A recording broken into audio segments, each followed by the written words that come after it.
Исәнмесез. Матбугатның 4-нче власть дигән атамасы бар иде, ләкин акрынлап журналистиканың бу функциясе, бу атамасы югалып бара кебек. Матбугатның дәрәҗәсе төшә, журналистларга ышанмыйлар, алар объектив түгел дигән дәгъвалар да ишетергә мөмкин. Ләкин шуңа да карамастан, инерция буенча, гадәт буенча матбугатны яздырталар, укыйлар, тик озакка микән.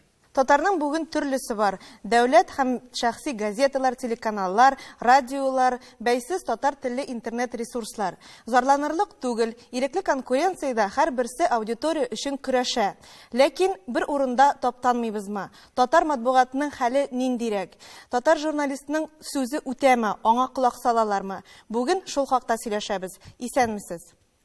Мен Назым абый, беренче сорау сезгә. Берничә ел элек сез татар матбугатын икегә бүлгән идегез. Бутиклар, бу дәүләт газетләре һәм Вьетнам базары, сары матбугат.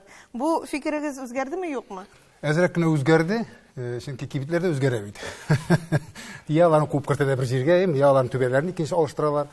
Үзгәрде, ләкин мин фикерем, төп фикерем үзгәрмәде. Матбугат күп булырга тиеш. Кибетләр күп булган шикелле. Чөнки кибетләр күп булгач бәя төшә бит, үзегез беләсез, әйме? Берәү әйткән бит, бер акыллы кеше, теләсә нәрсә турында язучы матбугат булмаса, хакимият теләсә нәрсә эшли башлый дигән. Менә шуның өчен кирәк дип уйлыйм мин аны. Чөнки төрлелек ул бит болындагы чәчәк шикелле. Бер төрле генә матбугат булса, бер төрле генә кешеләр булса, бер төрле генә укучы булса, ул кысып булмас иде. Шуңа күрә мин бик рәхәтләнеп карыйм. Һәм ул яшерен батырын түгел, әгәр дә конкуренция барга килә икән, нидер, безгә үсәргә стимул була. Чөнки бер үзеңнең берлегенә, үзеңнең алыштыргысы икәнлеген белә башласаң, үзегез беләсез нәрсә килеп чыкканлыгын. Шәхси газетлар, матбугат сезгә хәзер конкуренциямы? Сез аны конкурент дип кабул итәсезме? Әлбәттә конкуренция. Татар укучысы ул теге заманда да шул бер иде. Бүген дә бер, менә әгәр дә бүлеп карасак, бүген саный башласак, матбугатның тиражы кимеде дип кимәде. Укучы кимәде дөресрәге. Укучы шул ук, әгәр дә бүген күреп карасак, бүленгән сегментны күбрәк тә килеп чыга. Аерымландык, бүлендек, төрле сегментлар белән төрле матбугат чаралар барлыкка килде, төрлеләндек. Элек бит хәтерләсәгез, иш матбугат бар иде. Яшьлинче, Сабантой, Татарстан яшьләре һәм социалист Татарстан. Иш гәҗиткә бүленгән укучыларның аудиториясе. Ә бүген алар микәнлеген мин хәзер төгәл генә әйтә алмыйм. Чөнки алар бүген барлыкка килә, иртәгә яңадан бетә, яңадан барлыкка килә, һәрхәлдә эш кенә түгел. Ни өчен бер кеше, мәсәлән, бер төрле гәҗит укыган вакытта икенчеләре бөтенләй икенче төрле язылган гәҗитләрне үзләренә хуп күрәләр. Ул тел язу осталыгы ике төрле ул гәҗитләрдә, язу стильләре турында әйтеп буламы монда? Нәрсәсе белән җәлеп итә соң алар? Бүген төрле бит, бүген бит күңелле кытыклы торган уртак түшәкләр, себеркеләр, ашу мөмкинлеге. Исемнәрен әйтер, аларны санап чыксаң хәзер алар бит күрмәгәннең күрәсе килә ди. Укып карыйсы килә. Әбиләр дә үзләренең шушы яшьләренә 70 яшькә җитеп андый хәлне күргән. Безнең теге берәү әйтте ди, безнең кызлар кияү күргәнмен ди. Безнең бит укучыбыз икенче төрле иде. Дөрес иде. Менә булай булгач уң буладыр, булай булгач суң буладыр. Ә бүген хөррият. Шуңа күрә Сезнең гомумән фикерегез үзгәргән, мин Назым абый. Алайса шундый сорау, дәүләт газетләре булырга тиешме, юкмы, аларны асраганчы акчаны бәлки исраф та итәргә кирәкмидер, аз тирашлы дәүләт газетләренә. Мин бит теге ялланган менеджерга, мине сайлап куйган түгел, минеме? Халык алдыра икән, халыкка бүген андый ихтыяҗ бар икән, дәүләт ул газетны чыгара. Иртәгәдән аны юк кирәкми дип саныйлар икән, анда без инде беренче талмыйбыз. Илфат абый, сез бу сорауда бик кискен идегез шикелле. Дәүләт газетләрен асрага кирәкми дигән фикердә. Әле шул ук фикердәме? Үзгәрмәдегезме? Юк, үзгәртмәдем, чөнки менә Назым әфәнде дөрес әйтә, бездә 1000нән артык матбугат чарасы бар. Һәм без бу яктан башка республикалар белән чагыштырганда алдынгы. Һәм демократия ягыннан да, менә бүгенге тапшыруның исеме дә сүз иреге ягыннан да безнең республика яман атлы урында дип әйтмәс идем. Матбугатның күп булуы бик яхшы, чөнки ул сәламәт конкуренция тудырырга сәләтле әйбер, базар дигән сүз. Халык инде үзенә нәрсә кирәген үзе чамалый ул. Шулай ук мәсәлән, уртак түшәге дә булсын аның. Ул халык бүген уртак түшәк укыса, аннан соң алышыр, туеп китәр дә яхшырак газета укыр. Ә инде газеталар дәүләт финансы һаман сайын олай бара алмас дигән фикердә мин, чөнки бюджеттан финанслана икән ул матбугат чарасы, минемчә ул олай күп булырга тиеш түгел.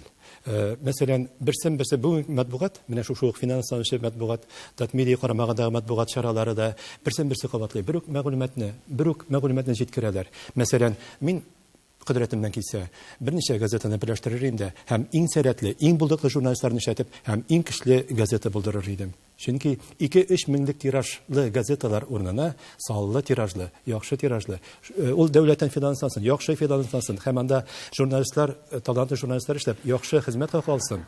Һәм ул матбугат чарасының тиражын да булдырырга дәүләт ярдәм итсен. Чөнки андый газета булырга тиеш дип саныйм. Җумһуриятыбызда бу яктан сүз иреген чикләү ягыннан яманаты чыкмаган дип әйттегез. Ләкин сүз иреге рәсми рәвештә чикләнмәсә дә, редакцияләр бәлкем үзләре берәр төрле әдәп, әхлак якларынан берәр рамкалар куя торгандыр. Ул бит инде Миңназыр абый әйткән хөрриятнең берәр төрле чиге бар микән соң гомумән? Безнең кайбер газеталар алай язырга ярата, демократия, андый бер юк. Мин бүгенге көндә әйтә алам, чөнки һәр көнне киосктан булса да бөтен татар матбугатын алып барамай тик интернет буенча. Ул бары тик только язучыларның һәм редакторларның ишендә утыра торган цензура. Чөнки урыслар яза, урысча, шушы ук Татарстаннан торып, шушында ук яшәүче, безнең татар тукта берәр нәрсә булмасмы, язмыйм әле. Бөтенебезгә билгеле, кемнәрдер тик журналист булуыннан файдалана. Исемләп тә әйтмәйм, итеп тә әйтмәйм. Шушының белән бәйлелек тә туа. Тыю, әйтик, шушы иң югары даирәдә утыручыларга, аларга тыю кирәкми. Алар тыюдан узган инде хәзер. Әзрәк селкетә алырлык тиге татар матбугатыннан тиз генә арада тәнкитләп ни булырлык дип уйламыйм. Бездә демократия юк ул дип әйтүчеләр, алар әле генә журналист булган кешеләр һәм аларның тәҗрибәсе булмаган, аларның профессионализм дәрәҗәсе азрак булган кешеләр. Мәсәлән, мин бүген 50дән узып 60ка җитеп киләм икән, һаман журналист һәм һаман да бәйсез эшләдем. Һәм миңа бер кашанда газетабызга да, редакциябезгә дә һәм бер кашанда ник сез менә бу әйберне яздыгыз дигән бер генә сүз шелтәдә белдерелгәне юк. Телевидениедә эшләгән вакытымда шулай булды. Шулай булгач сүз иреге юк дип әйтә алмыйм мин. Бүгенге тапшыруыбыз шушы хакта сөйләшеп утырабыз икән, шушы тапшыру белән. Ләкин ябык темалар бар бит инде. Моның белән килешәсездер Бар бит. ябык тема. Безнең җитәкчеләрнең мәсәлән тормышларын, аларның керемнәрен Юк, керемнәре турында Бизнес онлайн сайты ул Казанда эшли, анда чыкты.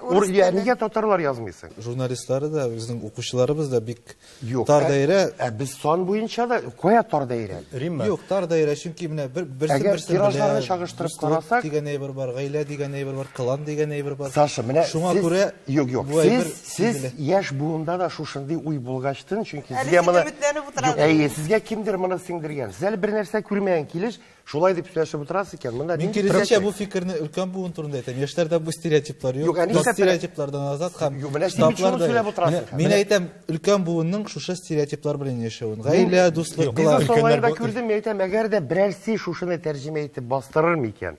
Бизнес онлайнга ссылка ясап. Юк. Миллиардлар турында сүз Өлкән юк. буын турында, яшь буын турында алай дип бүлеп әйтеп булмый. Менә ябык темалар мәсьәләсендә шулай ук татар журналистикасы профессионализм ягыннан аксый дип әйтергә кирәк. Безнең татар журналистикасы кичәге көн белән яши. Әгәр дә менә сез әйткән шушы бизнес онлайндагы мәгълүматны татар журналисты шушылай чәйнәп бирә алса, шундый оста журналист табылса, әлбәттә аның беркем дә бер сүз әйтә алмый. Әгәр дә инде чилеп эшләй бер тәкъдим ителә икән, һәм кемдер аны я пишәттән ала икән, я эфирга бирмәй икән, һәм әлбәттә бу журналист инде бездә сүз иреге юк дип әйтәчәк. Ябык темаларга килгәндә, ябык темалар әлбәттә һәрбер редакциянең кем оештыручы булуына карап, һәм ниндидер системага бәйле булуына карап, һәрбер редакциянең үзенең умырткасы, үзенең кыйбласы бар. Һәм ул анда беркемне дә гаепләргә ярамый. Ләкин шул бизнес онлайнда шулай ук ябык темалар бар. Сез аны бик артык мактый да Мин алмыйсыз. мактамыйм. Мин сездән сорыйм, кайсы тема ябык? Ул бүген открытый доступта Казан журналистлары язып бастырды. Һәм аны бүген тиге дистәләгән мең кеше укый. Һәм буларның бүгендә чыкты сайтлары, иртәгә дә укучылары арта. Безнең матбугат чаралары да, интернет сайтларда моны тәрҗемә итү түгел, мин даже тиге шаярып әйтәм, мин әйтәм, безнекеләр моны ачып карагандыр да кире алып та куйгандыр. Күрмим әле ягынагы тиер дип тиге. Андый дәрәҗәдә түгел инде. Алай вакыт сөйләмәгез. Римма, ул глобаль масштабта әйтә торган сүз түгел. Теге сүз иреге республикада юк дип. Әйтик, минем мисаллар китерә алам. Шул ук бездә чыккан материаллар бар. Журналист язган материалы ниндидер матбугат чарасында чыкмаган очрак бар. Һәм ул аны икенче матбугат чарасында чыгара. Һәм ул материалны бик сирәк очракта гына шүп савытына ташлый. Biz söz yürütəbiz Kazan Tatar jurnalistikası turunda. Abid Respublika Tatar jurnalistikası var. Respublikada neçə rayon var. O rayonlarda köp jurnalistler bizni qarab oturarlar bunlar. Bunga kendine söz irege degen ayber söz de yok. İng birinci ol jurnalistin özünde, redaktörün özünde. Lakin şoluk vakitte гаят дәрәҗәдә, коточкыч дәрәҗәдә бүген фактлар бар. Сүз иреге мәсьәләсендә республикада. Әйе, Казанда бүген журналист Илфак бүген бер газеттан китсә, икенче газетка кереп утырала, икенче изданиягә барып эшли ала, ләкин республиканың кайсыдыр бер районында журналист ниндидер бер тупасрак чыгыш ясаса, анарга уже инде анда ул районда журналист булып эшләү анарга тәтемәячәк. Гомумән эшләү. Гомумән эшләү, әле үзе генә бер нәрсә, гаиләсенә эшләү, балаларына эшләү. Республикада ялгышмасам 49 район, 49 район журналисты бүген безне дөрес аңларлар микән? Әсхат абый, районкаларга сүз кагылган икән, дөрес, хакимияттән уздырып әллә нәрсә яза алмыйлар. Бер районда да. Бер районда да. Башка сугалар кушмыйлар дигән сүз бар.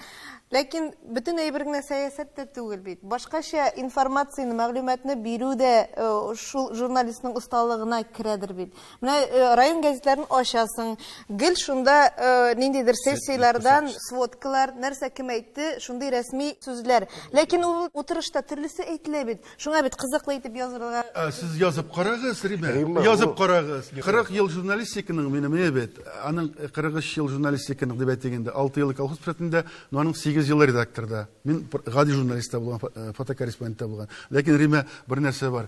Язып карадык инде без аны. Мин сезгә әйтәм бер нәрсәне.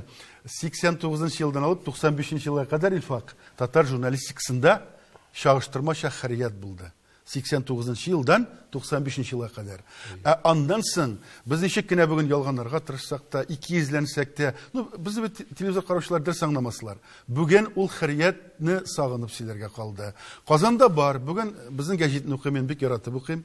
Сез мине сорасагыз, кайсы гәҗитне бүген алды? Мин алам безнең гәҗитне. Менә аларга реклам булсын әле. Мин башка газета алмыйм бүгенге көнне.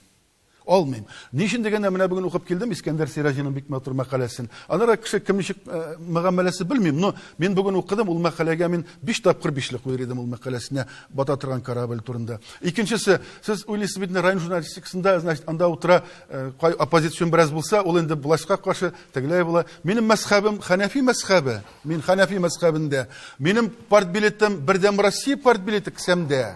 Әйеме, мин бу илнең патриоты, мин әйтмәкче булам, интернационалист, башка милләтләрне бик каты хөрмәт итәм. Ләкин мин сезгә әйтер идем, сәйтәс язарга була теләсә нәрсә. Бер нәрсәне язып булмый бүген район журналистикасы. Назым абый, сезнең дәүләт гәзите сезгә Миннехановның яисә башка җитәкчеләрнең кайда барганын бастыру, аларның портретларын кую сезгә кушыламы, яисә бу сезнең үзегезнең адымыгызмы? Моннан 10 ел элек Ватан Татарстан газетасының редакторы билгеләгәч, беренче биттә президентның икешәр фотосын бирештәр иде. Аны беләләр, ялганлый алмыйм, алып карасагыз күрәсез. Монда фәлән белән чыгышкан, монда тегән белән чыгышкан. 2 фото, бер президент. Монда кулын кыскан, монда кычаклашкан, яки анда тагын утыралар артында, әйме. Нормаль кеше бит күренә, мин килгән кешегә. Мин башка газеттан килгәч, андан ди хәлеп күрмәгәч, мин монда килгәч шаккаткан идем. Мин берне генә биреп булмый микән моны? Зуррак итеп берне генә калдырып булмый микән дип. Моны әйттеләр. Искәтәва. Ничек инде бия? Шуннан әйтәм, ничек инде ул? Нормаль хәл була тиеш, бер генә бу. Мин аңа үзенә дә күңелсез. Монда да ул. Ашасын икенче бит, анда да ул булган микән әле, икенчесе дә булган микән. Шуннан Ходай туры китерде. Президентның үзе белән очрашырга туры килде. Президентның үзенә ачыктан-ачык сорау бирде. Менә Минтимер Шәрипович, Яшерин Батырын 10 ел элек президент булганы билгеле бит инде. Менә шундый хәл бит әле. Бер генә калдырып булмыймы дип. Ну бит инде авыл баласы, ничек уйлыйм, шулай әйттем. Ул әйтте, ансы бит инде синең үзеңнән тора иде. Бер генә чыга башлады фото. Ничего, беркем бер сүз әйтмәде. Һәм тәнкыйть белән дә шулай ук. Тәнкыйтьне шуннан курку бар. Менә дөрес әйттегез кайсыгызда. Редакторларның башында утыра ул цензор. Ул цензорны үзең җиңәсең, һәр көнне җиңәсең аны. Теге кыллыкны тамчылап сыгып чыгарга дип әйтәләр бит. Ул тамчылап чыгарга тиеш цензорлыкта. Ничек инде моңарча булган цензорлык хәзер генә бетсен ул. Утырасың, мәкалә килеп керде, әнә Илфак әфәнде әйтте. Кишле мәкалә килеп керә, уйлыйсың, аха. Әнә Саша да әйтте бит. Теге минем балам бар, минем урыным бар дип. Алай уйлаучылар да бар. Ләкин аларны уйлый башласаң, бер материалда бастыра алмыйсың. Минем балам бар, аның эшкә урнашасы бар, минем эшкә китсәм кая бар икән? Ул бит теге ирек ул үзеңнең турында уйламау дигән сүз. Иреклек ул аның әлбәттә бик күп ниләр, төшенчәләр, ләкин үзең турында уйлый башласаң, иртәгәсе көн турында уйлый башласаң, бернинди материалда баса алмыйсың.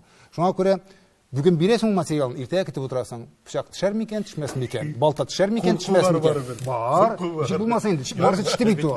Марсы бит гильотинаның бар изелеп төшәде. Кай вакытта? Баксаң төшми дә икән. Башы куйырга да була икән. Бер куясың, ләкин менә шу риск, менә шу тәвәккәлләү планканы күтәрә. Менә мин үземнән чыгып әйтә алам. Атан Татарстан ул материал, андый материалларын басмыйдыр елек. Хәзер басабыз. Басты. Болгар номерларын беренче булып яклап чыкты Ватан Татарстан. Зөлфат Хаким нихәят исегездә чыгып. Ләкин икенчесе бар җәмәгать. Менә шулай эшләсәң дә, укучы әйтә, миңа да әйттеләр анда, сөйләшеп бастырганнар инде алар дип. Президент белән килештергәннәр инде алар дип. Билләһи минем йөрәгемне алып чыгарсаң, менә йөрәгем минем сезгә дип. Әйтәләр, аның тагын бер йөрәге бар анда дип. Мусаның муляж дип әйтәчәкләр. Ирек дигән әйбер әлбәттә ирек турында сөйләшәбез икән җәмәгать. Димәк ул юк һәм яки кимегән дигән сүз, яки кислород булганда бит кислород турында сөйләшмибез. Ирек юк дип сөйләшәбез икән. Димәк, нәрсәләр җитми башлаган. Мин сезгә тагын бер сан әйтәм. 12 ел эчендә соңгы хакимлек Россиядә 49 законга чикләү кертелде. Матбугат буенча мин монда килгәнче өйрәнеп әзерләгән теманы өйрәнде бу турыда. Әле яңалары әзерләнеп ята. 49 законга чикләү кертелде. Бу чикләү бит инде. Сүз иреген чикләү 12 ел эчендә бу. Без белгән кадәрсе. Әле яңалар әзерләнеп ята. Бу исә пробный шарлар. Бу әкрен-әкрен булачак. Ләкин бер акыл иясе булды дип әйткән. Ирекне алганнан соң югалтканнан соң яңадан тапкач, кеше аны бирмәс өчен тырышачак дип әйткән. Менә шуңа күрә безгә журналистларга ул кадерлерәк булырга тиеш. Без бит алып югалттык. Барыбыз да беләбез. Яшерен батырын түгел. Менә шуңа күрә кадерле булырга тиеш ул безгә. Бүген сүз иреге бар, ләкин сүздән соң ирек җитенкерәми. Онсы хак. Менә шул. Юк, безнең татар матбугатын укыганда бәлки миңа инде субъектив та караштыр ул. Шунда кайнап киткән кеше буларак мин ачам. Президент Путинны сүгәләр. Итеп, примерга әйтә, Медведевны, Рәсәй законнарын, ирекле газетлар басмалар дип әйтә. Татарстан турында конкрет бер сүз юк. Бүген телибезме, без теләмибезме, сүгәбезме, сүкмибезме, Татарстанга игътибар бик зур. Бүтән яклапта. Теге ул универсиада булдан гына түгел, бүтән яклапта. Һәм Россиядә теге бәйсез дип әйткәндә менә ирек сүз иреге бәйсез журналистика дигәндә бәйсезлек ул чынлап та дәүләткә бәйләнмәгән. Илфат дәүләткә бәйләнмәгән, акчарлык бәйләнмәгән, ирек мәйданы бәйләнмәгән. Алар өчен бу хәзер уже бизнес һәм үзләрен ашата торган газет чыгарып яталар. Бу без ике генә халык, урыслардан кала без генә бар, татарлар гына. Бүген шушынардан файдаланып, урыслар да эзләп алып укырлык әйбер язырга кирәк. Безнең газетларны ачсаң, аның примерно бер 60% ул беренчедән теге журналистика факультетында укып бетергән кызлар татар сәхнәсен сүгә. Гомерендә теге татар сәхнәнең нәрсә икәнен белмәгән. Гомерендә печән чапмаган, мала сорамаган кеше авыл хуҗалыгын чәйни. Теге ни компетент түгел дип әйтәм. Һәм бөтенесе Казан тирәсе. Арча, Әтнә, Биектау, шушы тирәдә. Шәхси газетларга килсәк, әлбәттә безнең газеткә кагылмый. Кайда кимне суйганнар, кайда кимне үтергәннәр, кайда кимне трактор таптаган, кайда нәрсәкәй үлем, кан, мин аны аңлыйм. Укучыга да шул кирәк.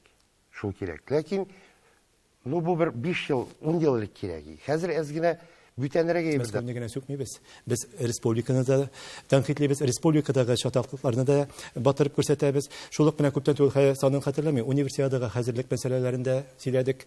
Һәм шул ук вакытта шушы мөфтият тирәсендәге вазиятне дә ничек дип яктырттык. Шуңа күрә сүз иреге юк дию ул дөрес әйбер түгел. Республикага кагылырга, республикада тияргә ярамый дигән шәхесләр юк. Ләкин җәмәгать тагын бер әйбер бар бит әле. Ирек бит ул җаваплылык дигән сүз. Килешәсездер, әйме? Әлбәттә. Ни өчен күп кеше алар янәшә җырлыйлар, аларның берсеннән икенчесенә аерып булмый.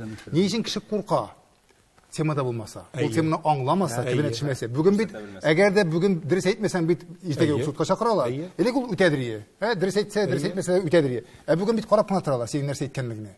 Шунда ук син җавап бирергә тиеш булсаң. Әле ярый җавап кына бит, әле акча түләргә кирәк бит. Миллионнарын чыгарып сала башласаң, анда инде син афу итегез ирек турында уйларсыңмы, башка нәрсә турында уйларсың? Безнең журналистика мәктәбенең бәлкем ул кимчилегедер. Менә үзе артына әйдәп бара алмаслык. Журналистика мәктәбе була алмыйм. Татар баласын журналистика факультетында уку бу ахмаклык. Бу факультетны ябарга журналистикага укытып булмый. Мин журналистика факультетында укыган һәм гомумән татар журналистикасында бер шәхесне беләм, иң көчле журналист, ул да хатын-кыз Флора Низамова. Бүген язмый. Бу кешене мин любой Мәскәү журналисты белән бер урынга куя алам, фикерләү ни буенча. Бүтән бездә юк. Корреспондентлар бар. Урыстан, интернеттан алып, үзләренчә язып, критик булып язучылар бар. Аналитика каян алырга була соң? Аналитика ул башта булырга тиеш, һәм кеше предметны белергә тиеш. Җегетләр, кызлар бар, ләкин алар инде журналистикага килми, чөнки татар журналистикасында бигрәк тә кыенрак эшләү һәм анда хезмәт хакында җитәрлек дәрәҗәдә дип санамыйм мин. Һәм менә профессионализм ягыннан каян табып килсеннәр инде, каян алсыннар алар журналистика факультетына студентларны. Әйтик, ел саен безгә язганы берничә ата-ана шалтырата, мөрәҗәгать итә, әйбәт кеше, теге менә сез инде бик теге юмарт кешеләр, зинһар өчен минем балама берәр мәкалә бирегез, шуны куегыз да, сач иңнәрен тотып алып киләләр. Менә алардан журналистлык ни дип аңлатып булмый аларга. Менә шуңа күрә ул иң беренче кадрлардан мәктәптән тора. Татар журналистикасы бу яктан Журналистикага өйрәтеп була дигән якламын. Мәсәлән, өйрәтеп булмый. Да килешсәгез, бу да бит профессиональлек сораулары. Әгәр дә син фактлар белән түгел әйтеп бирә аласың икән, теләсә кем турында ясыйм бит. Менә шуңа күрә без бүген икенче төрле сорауга килдек, килеп җиттек барыбызда. Нинди журналистика кирәк, нинди матбугат чаралары кирәк бүген дигән сорауга килеп җиттек. Ярар, алар теге мәңгелек сораулар, ирек бармы, ирек юкмы? Бүген нинди укучыга нинди матбугат чарасы кирәк? Әйттегез, менә ул сүз әйтелде бүген. Аналитика дигән сүз кирәк булды. Чөнки без бүген интернет белән дә ярыша алмыйбыз, бүген телевидение, радио белән дә ярыша алмыйбыз. Аларның үз урыннары бар, таптылар алар үзләрен. Без бүген аналитик белән ярыша алабыз. Газеталар, журналлар анализ ясарга тиешле. Иртәгә нәрсә була дигән сорауга һәркемнең башы авырта. Иртәгә нәрсә була дигән сорауга җавап аласы килә. Аның өчен безгә әйтмешли. Инде аналитиклар кирәк. Ләкин бүген бит бөтен матбугат дип әйтергә була, алар социаль темалар тирәсендә йөри. Гаилә, бала, уртак түшәк тагын шул гайбер. Гыйбрәтле язмышлар тагын шул гайбер. ЖКХ бәярту бәякиму, пенсионерлар авыл хуҗалыгы, аннан чыгып китеп буламасың берәр ничек? Анысы да кирәк. Менә Илфат әфәнде күзәтеп китте, әйтик, мөфтият тирәсендә хәлләргә дип. Ул әйтик, сезнең мөфтият тирәсендә иткән ул газетчикларга һәм шуш тирәдә кайнашучыларга гына кирәк. Әйтик, мин авылларда елына бер 100дән артык авылда булам. Мин кулымны йөрәгемә куеп әйтә алам. Авылларда анда кемнең мөфти булганмы, булмаганмы, ул аларга вообще кирәк тә әйбер түгел. Аларның күбесе белми дә калды. Тукта, басы кем йисең, басы кем йисең. Ул шушы бер пул бар инде журналистика тирәсендә матбугат турында, әйтик, кайсы газетларга язалар. Бер 100-150 кешедер. Шулар өчен кызык. Гадәт итә, моны куерлар микән, моны нитәләрме? Ул тема түгел. Ул континентка шул вакытта республикадагы теге Миниханов язганмы, Россиянең Путин язганмы, ансы да кызык. Юк. Әгәр дә кеше көннең буе милли темаларга гына укып утыра икән, бу шизофреник. Моны ябырга кирәк. Бу нормаль җәмгыятьтә яши алмый. Кемдер уртак түшәк темасына әйберләрне укыйсы килә икән, газет чыга, язылда укы. Кемгәдер аналитик кирәк икән, эзлә тап. Һәрберсенә. Без бүген әле бәхетле, шушы хәтле безнең бәйсез дәүләттән финанслана торганда һәм бәйсез ниләребез булган. Мин киоскка килгәндә татар газетлары алам, менә шулай бер кипы була. Анда чынлап та ул Назимов әйтмешләр, Себерке дигән дә бар. Мин аларны укымыйм инде, шул я улгап кайтам. Мин аларны алам, миңа кызык ул. Алар күп. Әйтик, мин Башкортстанга барам. Башкортстанда Атна бар. Аның да иң күп тиражысы татар телендә. Марига барабыз. Бу теге республикаларда, Удмуртия, аларда андый әйбер юк. Без әле бүген ул яклап та алда. Хәзер бая мин теге урысларда кызыгып укырлык әйберне нәрсә өчен күзгәттем. Без һаман теге бер җирдә кайнашып, ул чынлап та Назим абыйның әйткән сүзе теге бутиклар бар, Вьетнам базар дип. Автобус белән чылнаклар ташучы бер водитель белән аралашабыз без.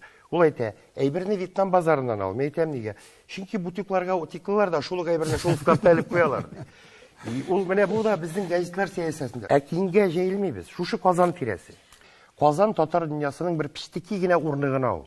Татар дөньясы Башкортстанда татарлар күбрәк һәм активрак. Безнең Татарстанда чыга торган газетларда Башкортстан татарлары турында бер материал да табып булмый. Сан барыбер сыйфатка әйләнәчәк. Мин шуңа ышанам. Менә ул бүген күп, кемдер яшәп китәргә тиеш бит, кемдер күбрәк алдырырга тиеш, креш бар әйтеп бит инде, конкуренция әйттек, барыбер сыйфатка әйләнәчәк ул. Ел саен дистәләп газета теркәлә, һәм алар 1-2 елдан соң ябылалар. Менә шул статистикада да бар. Бит авыл җирендә халык нинди мәкалә көтә. Менә кайбер темалар Әйтик, Илфат гәҗитендә генә яктыртыла. Менә ул кызыксындыра. Ә ни өчен башка газетларда ул темалар күтәрелмәй? Менә бүген бик матур мәкалә укып килгән вакытта. Ә ул темага мәкаләләр башка газетта бөтенләй юк. Аннан соң тагын берсе Илфат, әйдәгез кызык өчен күтәреп карыйк әле бөтен район газетларын бергә. Ул Татмидида бардыр, башка ишмаларда бардыр. Анда бит Минназым сез укыткан укучылар да эшләнде. Һәр берсендә бөтен газет бер төсле. Алар бер ыштан кирткән, кызыл ыштан кирткән газетлар шикелле бөтенесен. Хәтта макетлары да бер төсле. Беренче биттә глава, соңгы биттә некролог. Юк, шуңа күрә безнең журналистикабыз ул яңа бер цивилизациягә чыгарга тиеш дип саныйм. Менә темалар 19 төрле тема, 33 төрле тема монда санап киттеләр монда бөтен темаларны. Шуңа күрә бөтен темаларны яктыртып язып бара торган бер яңа газетлар минемчә киләчәктә формалашыр. Чөнки урта буын үз вазифасын башкарды. Заманында укучыны сакларга кирәге. Сары газетлар дип атадылар инде кай вакытта. Менә Вьетнам базары дип. Шулар ярдәмендә укучы сакланды һәм киләчәктә минемчә яшь буын, зыялы буынмы, интеллигентный буынмы, киләчәктә бөтен темаларны яктырткан, бик дизайн формат ягыннан, темалар ягыннан Бөтен 28 кеше җыелып, менә алар бөтенесе немчә шундый бер газетлар 2-мө, 3-мө, 4-мө, 5-мө булырмы, интернет сайтлар, алар формалашыр. Ә менә бу теге сары газетме, дәүләт газетме, без бу темалардан инде үстек хәзер. Алар инде хәл ителде. Бөтенесе дә яшәргә аларның хукуклы, аның бөтенесенең яшәсеннәр. бар, алар яши. Сары газетта яшәсен, дәүләт газетта яшәсен. Безгә бар тикшерергә кирәк. Ничек аларны яңа уровеньга чыгарга? Менә игътибар итегез, Татарстан яшьләре үзгәрдеме соңгы 10 елда? Анда һаман шул ук әйбер. Ватаным Татарстан үзгәрде, мәдәни җомга үзгәрдеме, үзгәрмәде. Шәһри Казан күпмедер үзгәрде. Һәм тема ягыннан да алар шул ук баралар. Саша, ә бит кеше укучы үзгәрде. Килешәсезме? Менә укучы үзгәрде һәм социаль челтәрләрне карагыз әле. Бүген бу блокларны карагыз әле. Укучы бит безнең белән рәттән ярыша хәзер. Ул бит үзе дә журналист күпмедер дәрәҗәдә. Шуңа телефон не бар икән, ул шуңа 20 елдан бу газеталарны тикшерелгәнме, тикшерелмәгәнме, шунда ук язып бирә. Журналистик үзгәрде шунда ук, ул аның реакциясын белдерә. Дәүләт матбугаттан китмәсә, сез курыкмыйсызмы? Киләчәктә якын арада ук укучыбыз безнең интернетка китеп бетмәсме? 20 елда бер газетта минемчә калмаячак. Дәүләт матбугаттан китмәсә, Җәмәгать, Әгәр дә без менә бу юл белән барсак, алга таба газетларның безнең 20 елдан укучыбыз бик аз калачак. Контентны бар эшләргә Бар кирәк тик булса, интернет кына. бар контент эшләргә кирәк бит. Интернетта утырырга була әлбәттә. Интернетта ягазда мониторда аермасы юк. Әгәр Журналистлар барыбер. дә татар теле яшәсә, әле газеталар яшәячәк. Кемдер эшләргә. Менә без сары матбугат дип сүз куптардык, һәм без монда уртак түшәк дип, себерке дип газеталарны телгә алдык. Яхшы реклама булды, ләкин шуны алар янәшәсендә сез сыйфатлы газета. мәгълүмат кенә җиткерим. Уртак түшәк инде ул күптән юк, аны башка исемгә алыштырдылар. Сары матбугат журналистларның башы суттан чыкмый. Бездә андый журналистлар, андый матбугат бармы? Урыс телле яисә инглиз телле журналистларның эшләренә карасаң, бездә папараццилар юк. Бездә шул ук хакимият башлыклары, түрәләр, алар татар журналистларын барда дип тә белмиләр. Шуңа күрә сары матбугат үсештә сыйфаты үсте дигән дөресме әйтергә? Имма мин сары матбугат булсын, хәтта инде тистәге булсын, мин көтәм алардан, чыннан да без ярар, безгә хөкүмәт түли дип әйтәләр инде, сез шуннан узалмыйсыз дип әйтәләр. Мин аларның бездән дә узып китеп, безгә үрнәк күрсәтүләрен телим. Аннан соң әйттем инде, планканы күтәрү дигән әйбер бар. Аларның планкалары күтәрсә, безне күтәреләчәк, бер кая да бара алмаячакбыз. Чөнки бүген әйтте күтәрмә, бизнес онлайн дип, бизнес онлайнда чыккан материалны без иртәгә язсак та, безгә инде игътибар итмәячәкләр. Чөнки алар кычкырып өлгерделәр инде. То есть планка күтәрелде, без аннан югарырак кына күтәрелә алабыз. Шуңа күрә аңа сөенергә кирәк. Ватарым Татарстанны примерге әйтәм. Бизнес онлайнда апаста сайтны бер 50 кеше карый. Ну, Ватарым Татарстанны бер 400-500 кеше укыйлар. Мисал өчен әйтәм. Юк. Әгәр дә безнең татар матбугатында ичмасам шушы бизнес онлайндагы әйбер чыкса, безнең халыкның исе китеп, теге 1-2 көн авыл шаулары. Ну, ул әйбер басылмаячак. Басылган очракта да аның акцентлары үзгәртелеп, шушылай итеп басылачак. Ул бу теге хөкүмәттән дә түгел. Нидә ул үзебездән. Мин менә сары матбугат дибез. Менә бар Комсомольская правда. Мин теге без электән укып үскән. Бүген әгәр дә мин иртән 9-да чыгып киосктан Комсомольская правда газетаны алмасам, ул калмый. Ул сары матбугат. Шул вакытта әгәр дә Комсомольская правдада бер тикшерелмәгән сүз бар микән? Чөнки беренче биттән сәясәт башлана Путиндан. Аның властька карашы да билгеле, бөтенесенә, бөтен кеше аңлый да аны. Ләкин шушы газет Һәм мин торам, аны өлкәннәр дә ала, аны яшьләр дә ала, киосктан. Аларның сайтларына бүген берничә дистә мең кеше киреп укый. Әле монардан тыш. Мин әйтәсем килә, буларны андагы әйтик бар Собинны, бар Сеговларны, Черныхларны. Булар журналистика үрнәге. Безнең татар журналистлары күпме, бездә ала яза алабыз инде бирсен, яза алмыйлар. Юк. Чөнки 50-дәге 60-дагы мужиклар бүген Себердә, иртәгә фәлән җирдә, теге фәлән җирдә. Менә бу бүгенге матбугатның нинди динамичный матбугат булырганың үрнәге. Димәк, бу мөмкин әйбер. Мөмкин әйбер. Бездә татарда мөмкин әйбер.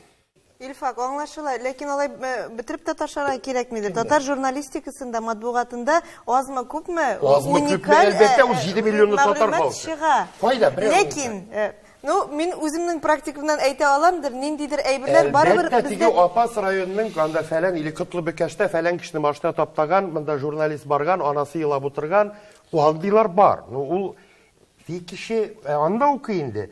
Аллага шөкер, үземдә түгел. Гомумән кешегә кызык булырлык. Мин әйтәм, Рим, синең сүзеңә. Кая уникаль мәгълүмат татар журналистикасы бит? Уникаль мәгълүмат булса да, татарча мәгълүматны укып, аңа игътибар итүче бармы? Менә шул да сорау Игътибар тудыра. итәрлек булырга кирәк. Илфа, мин яшерен батырым түгел, материал, шундый куркыныч материал чыкканнан соң көтүп утырам дип әйттем әле. Әлдә русча белә торган кешеләр моны укый алмыйлар дип укып куям. Билләһи дип әйтәм. Әгәр укысалармы? Килешәм. Укысалар, чәчләре белән торачак. Әйе. Чөнки андай берне алар, башка матбугат чарасыннан укый алмаячаклар. Шуңа пронесло дип утырам син антыгы укымадылар дип. Илфат абый, сезгә шундый сорау, менә Илфа абыйның сүзләрен дәвам итеп. Уникаль мәгълүмат дигән сүз кузгатылды. Миңа калса, бүгенге көндә гәҗитләрнең иң зур бәләсе, гәҗитләр атнага бер чыга икән, аңа кала шул бөтен атна буена булган мәгълүматны җыеп, берәр аналитика, фаразлар, нәрсәләр ясарга, ләкин алай итеп ясый алырлык журналистлар бездә әлегә юк. Менә бу уңайдан татар журналистикасының матбугатының киләчәге бармы икән? Тагы бер тапкыр уникаль мәгълүмат чыгарып барырга. Бу потенциал бармы безнең журналистикада? Бар, бездә журналистлар җитәрлек. Алай ук, менә Илфак әйткәнчә, мин себереп түкмәс идем татар матбугатын, татар газетасын, татар журналистларын. Чөнки менә мин очрашкан вакытта да, халыклар белән очрашкан вакытта да, җыелышларда да тоталарда сүгә башлыйлар газетаны. Һәм мин сорап куям, кайсы газетаны соңгы тапкыр кулыңа алдың? Ватан Татарстан укыганың бармы? Юк, Ватан Татарстан начар газета. Дәүләтнеке инде диләр. Начар. Ул яхшы була Яхшы алмый. укыганың бармы синеме? Кайчан укып карадыгыз? Ансы да юк. Юк, менә шулай булгач, менә без укымыйм, ашамыйм, ләкин тәмсез. Ләкин фикеремне әйтәм. Әйе. Менә шул хисаптан чыгып фикер йөртәбез татар матбугаты турында. Потенциал мәктәп бар. Мәсәлән, ул инде газета күптәннән оператив мәгълүмат бирә алмый.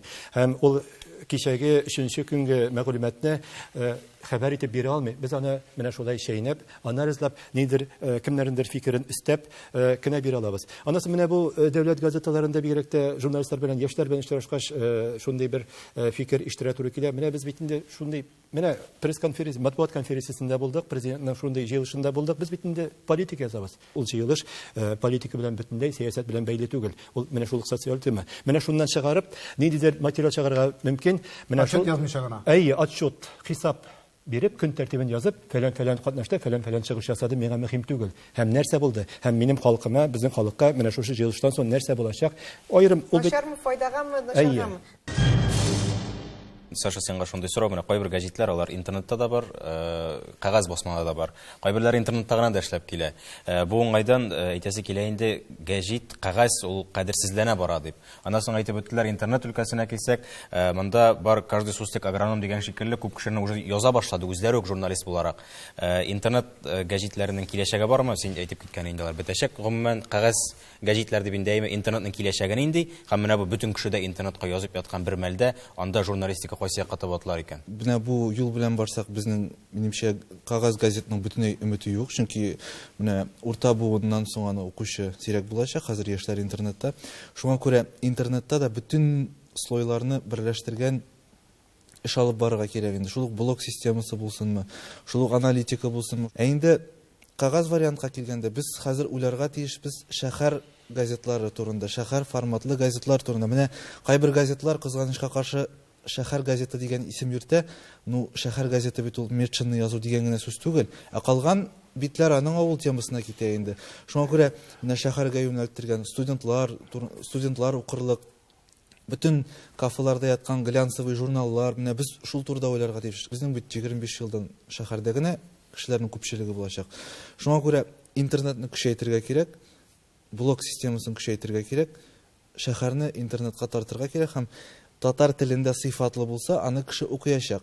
Ә безнең әлегә ул тар бер кешеләр өчен генә бара, дөрес әйтәләр.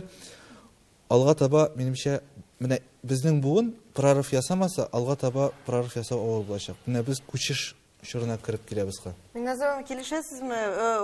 Бездә шуннан да татар телле шәһәр кешесенә гәзит чыгару юк. Шәһәр гәҗитләре идеясе миңа бик ошады.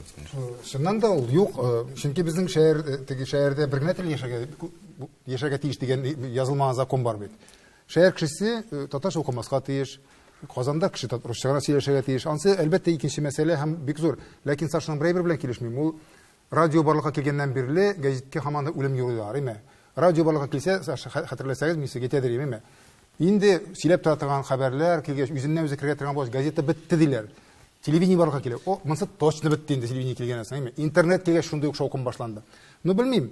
Әлбәттә симбиоз барлыкка килгәнен үзең әйттең бит, име? Ләкин материалны табучы, ул теманы белеп язучы, анализлаучы кеше барып кирәк булачак. Ул сыйфат үссә калачак. Ул сыйфат булачак. Чөнки интернетка кирип калгансыз бер нәрсә сенә. Менә күз алдына китерегез. Безнең гәҗиттә юк, ватанымда юк дип әйтик инде, аларның теге цифрлы вариантлары юк дип әйтик. Анда бит кошмар нәрсә генә юк. Анда бит кирип батасың гына син анда. Анда бер инде контент юк. Анда батасың һәм кычкырасың, кая барыйм икән мин дип. Шуңа күрә ул барыбер юл күрсәтүче дип әйтмим инде мин бу очракта. Материал әзерләп бирүче, аның йөрәгеннән чыгаручы кем, журналист кем булырга тиеш дигән сүзгә без бүген кагылмадык. Ансы үзе бер аерым бер мәсьәлә, ансы бер проблема. Журналист бит ул мәгълүматны алды да, тикшерде, тикшермәде, истән тирән дигән әйберләр бар. Алар турында кагылмадык әле без бүген. Аннары татарча реклам турында алга таба шулай уйларга кирәк.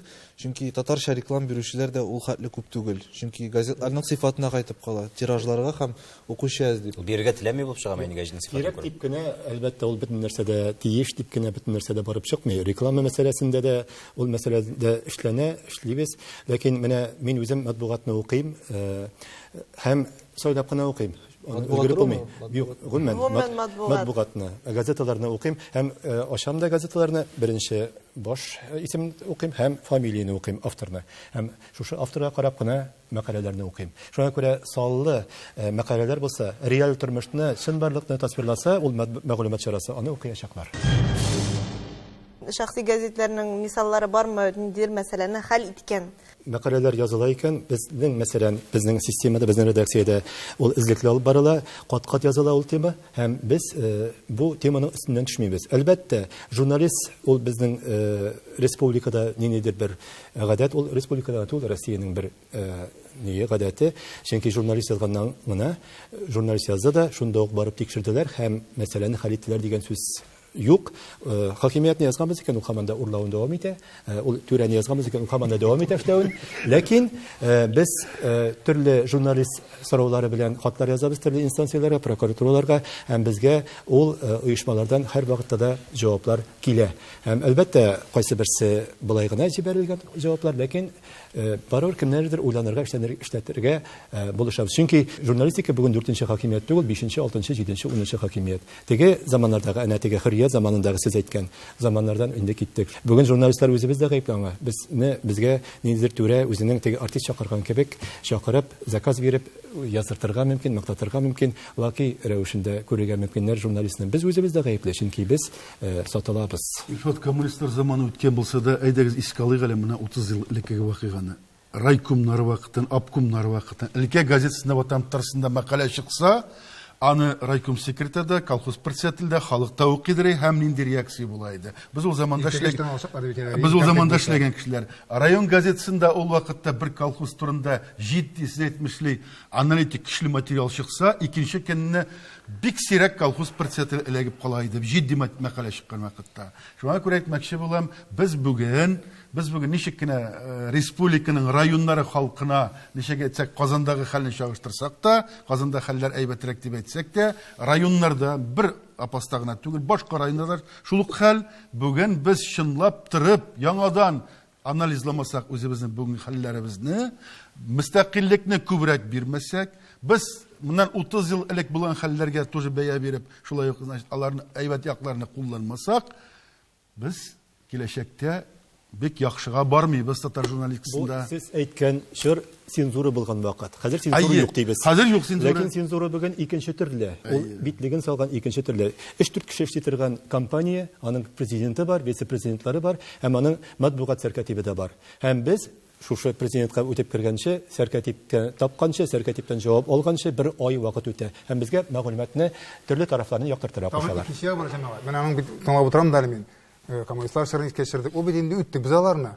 34-нче, 30-нчы еллардагы чыккан гәзитләрне укыганыгыз бармы икән? Минем укыганым бар, чәчләр уятырлык хәлләр бит анда, әйме. Белүче, күрүче, колхозчы, күрше, әйме. Донос бит анда. Анда бит Ансыз крайность. бер крайность донос. Һәм шуның артыннан шул белүчеләр, күрүчеләрдән соң чара күрелгән бит. Аларны утыртканнар, аларны алып киткәннәр, әйме. Анонимно. Бүген дә шул, кстати, социаль ниләрдә, блокларда шул нәрсә бар, социаль челтәрдә. Теге татар, чын татар, кайгыртучы, белүче, шаккатан мин астагфирулла, мин әллә тарих кабатлана микән дип куйга. Икенче ягы бар. Әгәр дә шуннан да бүген дә шулай чара күрә башласалар, ана Илфага әйткән Мәскәүнең теге үзен сүзле әйтә торган, саллы әйтә торган матбугат чараларының насында чара күрелми. Ник бүген әйтәбез, оборон министрын бүген дә бер нәрсә эшләтмиләр. Яки анда авыл хуҗалыгы министры Россия күләмендә сүз бара. Күпме яздылар, күпме күрсәттеләр, күпме тикшерүләр үткәрделәр. Хикмәт, монда җәмәгать теге чара күрелү бүлегенә әйтмәскә кирәк. Без бит җәмәгать кешене әкренне үзебезнең артыбыздан ияртәбез. Һәм ирек дигән әйбер ул, менә помидорның орлыгы чәчәсең бит, тишелеп чыга. Шуннан ике ни бирә, үсенте бирә, шуннан тагы да үсеп китә, кырырга да мөмкин. Ирек тә шулай. Әгәр дә халыкка менә әкренләп бүген без хәзер теге шәшәреп чыгып бөтен әйбер турында, бөтен беребезне ишә сөйләмибез бит. Без хәзер әйтәбез, тел турында беләбез, аны ифадә итте бит. Милләт турында без инде хәзер туктаусыз сөйләмибез. Теге вакытта бу абыз җырылган иде. Аны сөйләп калдык. Без бүген әйтәбез, әничә кайтарыргасың. Интернетта ялгышмасам, Коня 2011 дигән видеоролик бар. Ул бер кеше эшләгән компания, бер кеше эшләгән ролик. Ул Африка дәүләтләренең берсендә булган, тиранга, диктаторга каршы хәрби режим оештырып, балалар белән сату итеп яткан, диктатор турында берип алганнан соң интернетта бу егет акция башлый. Менә үзенең гаиләсе бар, аңа 30 яшь, баласы да бар. 2-3 ел эчендә интернетта миллионлаган кешене җыеп, листовкалар булдырып, бу әйбер кайчан бетәчәк дип шул диктаторның фотографиялары белән урамнарга чыктылар шулар. Һәм Африка илендә яшәгән бу балаларга күпме гуманитар ярдәм җибәрделәр. Бу бер журналист эшләгән хезмәт.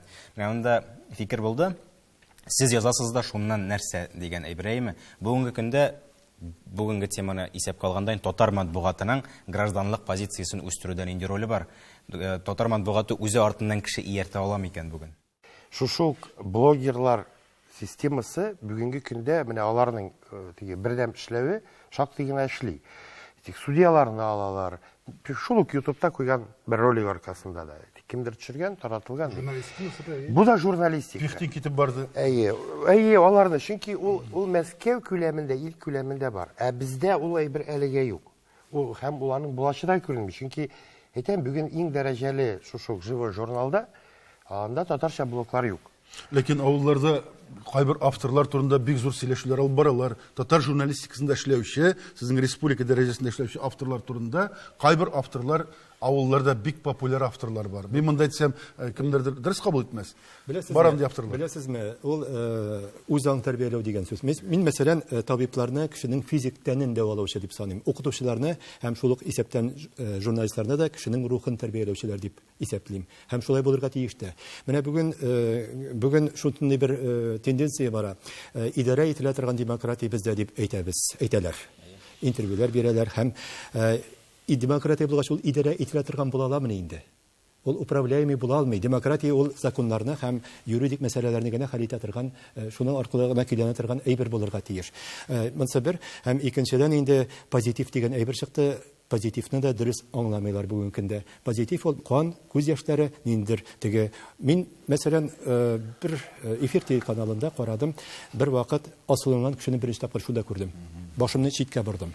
Һәм икенче юлы мин анда уже башымны бормаска мөмкинмен. Ияләнергә мөмкинмен. Бүген мәсәлән перехват тапшыруын бөтенсе утырып карыйлар.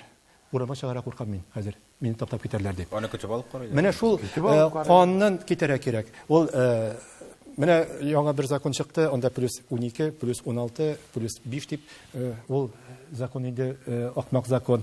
Менә ул безнең балаларны сакламый, анда беркем игътибар итми, ул ниндидер бер структурага өстәмә эш һәм өстәмә акча гына, бюджет кына акча бирелде. Шуңа күрә менә нормаль законнар эштәп һәм нормальный кысаларда эшләп яшәсәк, һәм без журналистлар үзебезнең артыбыздан кешеләрне ияртә алсак, аларны тәрбияли алсак, бузмасак үзебезнең газетабыз, телевидениебез тапшыруларыбыз белән һәм безнең тапшырулардан алар кан ичкечкә әйләнмәсәләр. Менә шул чакта безнең максатыбыз ирешә. Иректән башлаган кысаларга кайтып калдык. Чөнки ул сыннан да ирек кыса дигән сүз ул. Ирек үзеңнең чигеңне белү дигән сүз ул. Җавап бирү дигән сүз үзеңнең нәреҗен. Ләкин икенче ягы бар җәмәгать. Матбугат безнең татар гомер-гомергә басылган нәрсәгә, күрсәтелгән нәрсәгә ышанырга өйрәнгән. Татар биректә. Ул консерватив фикерләү нәтиҗәсендәдер инде.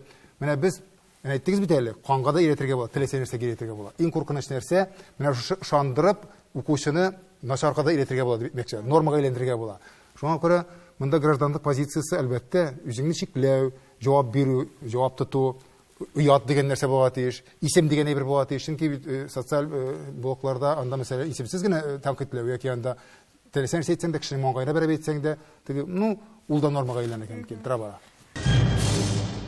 Бүгенге сөйләшүне бераз түгәрәкләп нәтиҗә ясабрак дип әйтим инде. Бер сорау барыгызга да уртак сорау. Татар матбугаты берничә елдан аны ничегрәк күрәсез? Ничегрәк кайсы юнәлештә эшләргә тиеш? Дәүләт газетләре, шул милли йөзле шәхси газеталары тема ягыннан, финанс ягыннан, оештыру эше ягыннан ничегрәк күрәсез һәм ничегрәк булырга тиеш ул? Мин аңлавымча, газета матбугат чарасы кирәкле булырга тиеш. Без бүген теге ашның күзе икмәктә дигән сүздән үттек инде. Шуннан да теләсә нәрсәне ашыйдырык, тамак кына тук булсын дип. Андый чорны үттек. Бүген безнең ашар әйберебез күп, без бүген сайлана башладык. Без бүген зауык турында уйлый башладык. Без бүген бөтенесен бер савытка салып ашау турында уйламыйбыз. Монсын айрым. Нәзберлекләнә башладык. Шуңа күрә нәзберлекләнүдә теге эстет булырга түгел, кирәкле булырга тиеш матбугат чарасы. Ул миңа проблеманы хәл итәргә ярдәм итсен. Ул минем интересларымны якларга ярдәм итсен. Ул минем ашуымны белдерергә яки шатлыгымны белдерергә ярдәм итсен. Ләкин ул минем интересларым белән яшәсен.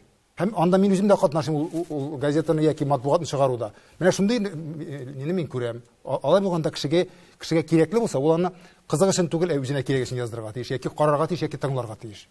Газетның яшәмәве укучыдан тора. Һәм ул бүген теге күпмедер эштә бизнес, коммерция өлкәсендә. Кешеләр язылып ала икән газетны, шәхси газет яшәячәк. Юк икән юк. Иң төп судья халык. Монысы бер.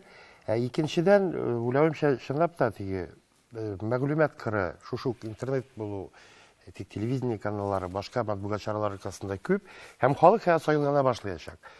Һәр хәлдә татар матбугаты бетер дип уйламыйм.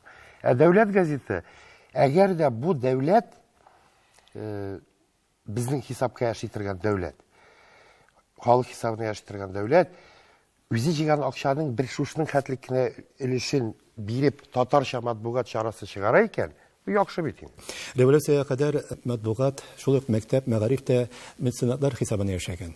Һәм бүгенге көндә безнең татар байларыбыз әлегә үз кесәләрен генә Forbes китапларына керергә генә кызыксыналар һәм киләчәктә алар әле безнең милли мәгарифебезгә һәм журналистикага да игътибар итеп, безнең татар журналистикасында күтәрерләр дип уйлыйм. Шул ук Эхо Москваны алып, башка урыс матбугатын карыйк. Аларның бит артларында саллыгына капитал тора һәм әлбәттә алар яхшы эшләр. Безнең нәрсәбез бар? Безнең сүгәләр. Булдырмыйсыз, сез әнә урысны укыйбыз диләр. Ләкин урыс матбугаты кадәр безгә ирешү өчен безнең әле сәмәнебез тар, шул кесәбез тар. Без җәлеп итә алмыйбыз журналистларны. Без энтузиазмда, кыры энтузиазмда эшлибез безнең журналистика. Киләчәктә өмет белән карыйм, укучы да булыр, акчасы да булыр, кешесе дә булыр. Гомумән үсеш булса, бар да булачак. Минем фикерем булай, дәүләт матбугаттан китәчәк, якын арада ук. Башкача булырга мөмкин түгел. Без барыбыз да халыкка хезмәт итәргә тиешле, хакимият та халыкка хезмәт итә, журналистлар да халыкка хезмәт итә. Безнең максатыбыз бер үк. Без дошманлашырга тиеш түгел, бер максатка эшләргә тиеш. Безнең тәнкыйтьләүебез, хакимияткә сүз әйтүебез, кемгәдер сүз әйтүебез, аны хакимият та дөрес кабул итәргә тиеш. Без фикердәшләр булып, эш өчен борчылу.